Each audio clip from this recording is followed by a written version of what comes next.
All right, hello everyone, it is silverkyle, and today I'm going to be reviewing Billy Summers by Stephen King, which is one of the more modern Stephen King novels. It came out 2 years ago in 2021, and I am still very new to Stephen King, so much so that I'm kind of beating myself up for taking so long to get into his novels. But on the other hand, I do have like decades worth of catching up to do, and I'm enjoying it quite a bit. But my original plan was to read Stephen King from the beginning for when he first published his books. So starting with Carrie, then Salem's Lot, then The Shining. I read the first two, and instead of reading The Shining as my third book from Stephen King, I went with Billy Summers. And the reason for that is that one of my friends who has read quite a few King novels wanted to read this because we had both heard that Billy Summers is rumored to be turned into a film with Leonardo DiCaprio, and we would both prefer to read the book before watching the movie. And anytime that you get a chance to read a book with a friend, a family member, or just other people online, it makes it so much more enjoyable to be able to talk about it as you're reading the book. And then you get to the end and you talk about what you thought about it. It just adds so much more mileage after you finish the book, or even when you're reading it. It really does add to the experience. So I definitely said yes. We both picked it up. I finished it before him because I just couldn't stop, and I was just in a really big reading mode. So he's very near the end. We've talked about everything up to the point that he got to. And now we'll get into the review. I will not spoil anything major other than what's kind of written in the back here. So if you don't want to be spoiled about that, I did enjoy Billy Summers, but I'll get into the final rating a little bit later. And after I go over my final rating, I will go into bigger spoilers, but I will mention totally when that happens. But for right now, if you're okay with being told about what the general story is, that's what I'm going to be talking about. So Billy Summers is a story of Billy Summers, who is a hitman with a moral compass. He only kills bad people, as bad as you can get within this kind of industry. I mean, you're still killing people, shooting them, murdering them.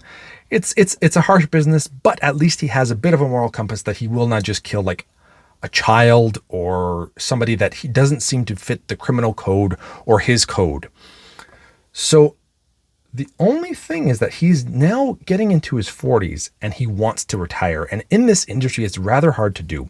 But he is offered one last hit, one last job where he is being offered 20 times his more than 20 times his normal asking price. And the reason being is that the hit is on somebody that is going to be going to trial and might reveal some information on the people that he knows. And that's why he needs to be murdered, but he's being held in prison. And it might take a few months before he finally shows up. So that's why Billy Summers is being offered so much, because they want to create a cover story for who he is. So he has to pretend to be somebody while he's there for potentially months. And he has to create like a who he is without people wondering what this person is doing in this smaller area, in the neighborhood, etc. And that is the premise for what ended up being an incredibly fun story that I enjoyed the aspects more about him pretending to be a character than the actual action scenes of this book. Now, the action scenes and the preparation of doing this hit while you're seeing Billy create these characters and creating all these backup plans for what he's going to be doing when he has to set things in motions. It builds it up. It builds it up so that you're getting anxious. You're getting excited. Okay, this is what he's going to do. This is what he's planning to do. These are his options if this goes south. And to be able to see that, it's what you generally get with these kinds of books. So I don't think that King necessarily did anything different there. It was just very well done for what it's supposed to be doing. But what I really enjoyed was during that aspect, while he's pretending to be a different character, which is an author, he decided that he would be renting out this place to work on a book, and that's where he can take the shot, because it would be right in the direction of where he needs to, where the hit could take place. So as he is pretending to be this author, he actually ends up writing, and you get parts of his childhood and then his time in the military afterwards, and he's kind of going over his life. that I found kind of slowed down the book. I think some people might be able to enjoy that because you're kind of getting two different stories. Well, there's kind of like three different stories. There's one of them is all about what they're heading towards with the hit. Then the other part is the story of Billy Summers when he was a child and in the military. And then you also get another aspect, which ended up being by far my favorite, when he meets a girl. About halfway through the book, he meets this young woman. And that was by far the best part of the book. It completely slows down, but it's just the relationship of Billy Summers and this young woman that completely enthralled me and shows to me why King is a master at making conversations and character work so flawlessly. It was the best part. I loved the action scenes. They were really well done. But what I enjoyed was halfway through the book, just the slow down pace. And when he's creating the character at the beginning, where that he is an author and he's meeting a few of his neighbors, and it's just small town USA, talking to a few people and being neighborly, I really enjoyed that too.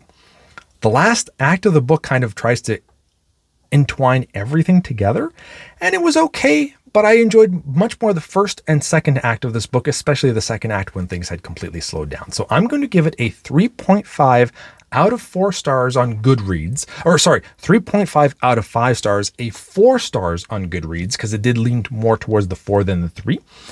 And I definitely did enjoy this book, but I thought that I just wanted a little bit more of the relationship between these two characters. It was incredibly fun because we're going to get into some spoilers. So if you've read the book, awesome. This is what we're going to be talking about because I'm spoiling major stuff here.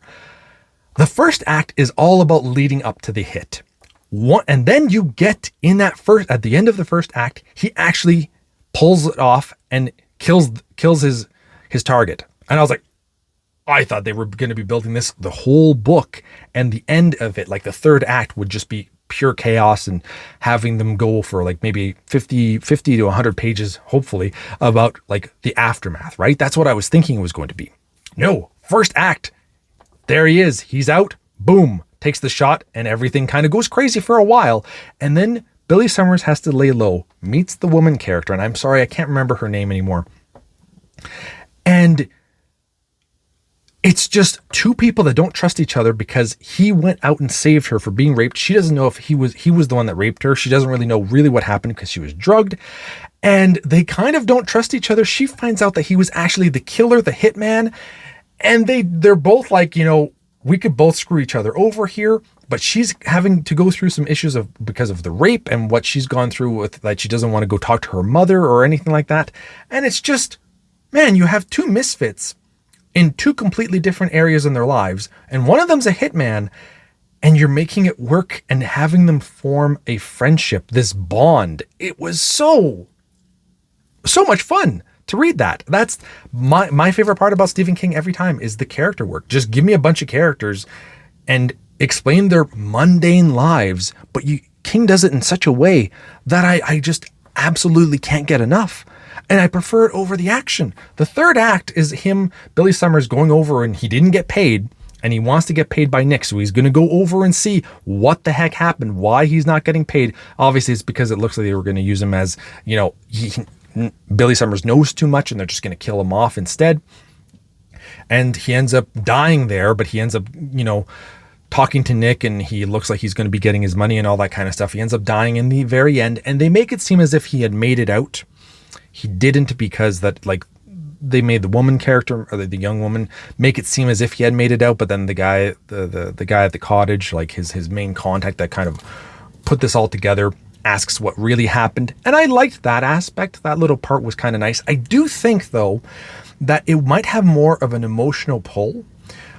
Oddly enough, in a movie form, I think that twist will be done better in movie form. Because when I was reading it, I was just like, yep, okay.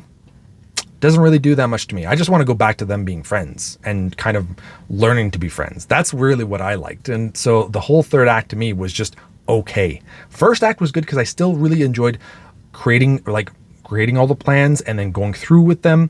And then the second act I loved because of the character work. And then the third act was the resolution for everything. But I just didn't feel that it hit everything that I wanted it to. When I was reading this though, I was like, man, first act is all action, second act is all this character work. I'm loving this. And I was expecting this to be like an incredible book. And the ending just didn't land it necessarily for me, but I still very much enjoyed it. 3.5, technically 4 stars on Goodreads. Very much enjoyed this. And yeah, on to now The Shining in January. So thank you all for watching. You have been bearded in. Beardage.